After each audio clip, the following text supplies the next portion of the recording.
This is An-Nur Great Mosque in Pekanbaru. It can accommodate 4,500 worshippers. It may sound like a lot, but if I'm not mistaken, the biggest mosque is in Mecca, Saudi Arabia, and it can there could be 2 million worshippers at the same time.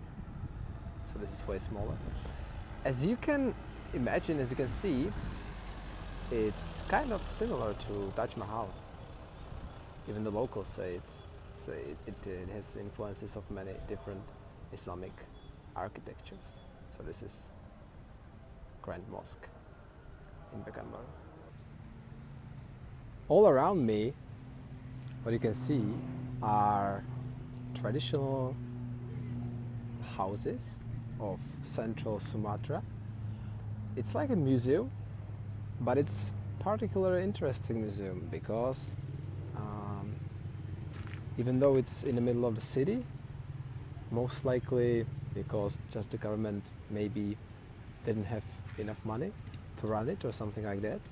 So many of the buildings are deserted and they don't serve as a museum anymore. And there are homeless people who are not homeless anymore because they used the houses and they brought electricity, maybe they bought a TV, and they're just living there. I found it kind of funny. If you ask them if you can like visit the house, they will say, yeah, sure, no problem, it's a museum, come in. So this is for me an interesting phenomenon. A museum which looks very nice, which is partially deserted and partially living because of the people who now call it their homes. This is Pasar Kaget, if I pronounce it correctly. It's a weekly market, and of course you can buy everything, right? Fruit, chicken, and you have also some fish there, vegetables, clothes, basically anything you want. It's kind of big if you take a look. There are places like this. Yeah. Yay! What? What do you mean? Oh no. Chico. I know what you mean. Yeah. He most likely he wanted to sell me something. What did he want? To sell me something? No, I told you Padang language. Siko, it means come here. Oh, okay. Yeah, so as I was saying, anything is possible to buy here, right? Very nice place. Even Angry Birds. Ladies and gentlemen, this is Durian ice cream. For those who don't know, durian is fruit. It looks like this. It's native to this region of Southeast Asia and everybody loves it. Durian is a fruit that tastes good, in my opinion, but smells real bad in opinion of most people.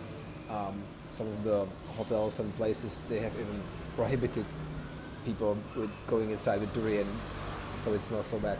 And this place is actually really cool because they are using simple things like barrels and buckets of paint, so they will make cheap seating and tables, and at the same time it will cool.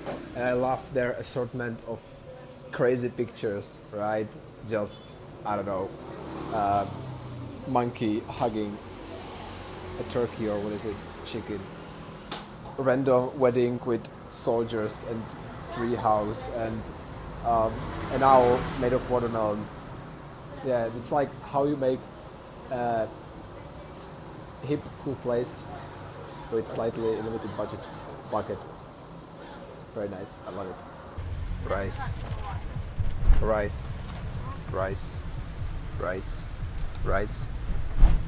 500 kilos of rice.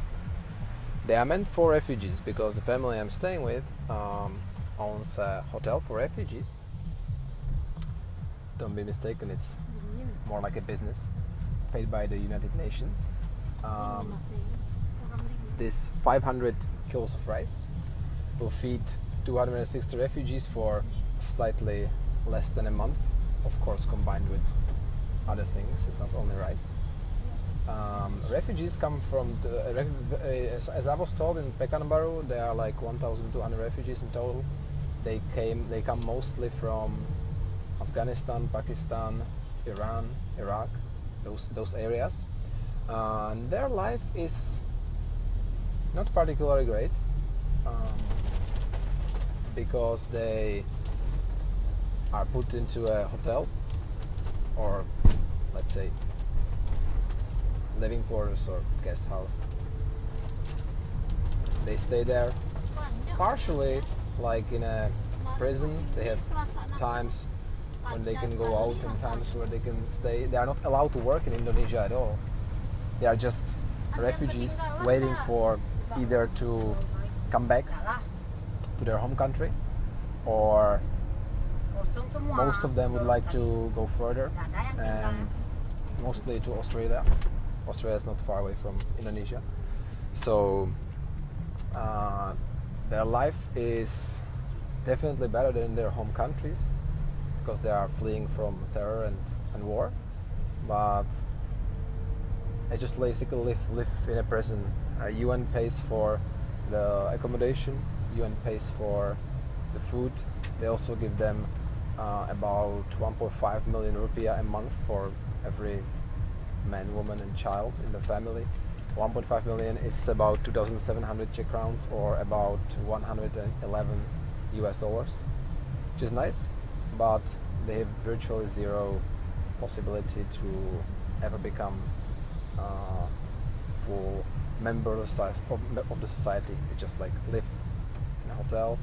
They may become official refugees, then they can move around the country a little bit, but are still not allowed to work. And as I said, most of them hope to move to Australia or come back to their own country when they will have the opportunity. As I was told, they are usually quite skilled and educated, more than average Indonesian would be. This applies for the refugees from Afghanistan, Pakistan, Iran and Iraq who came to Indonesia.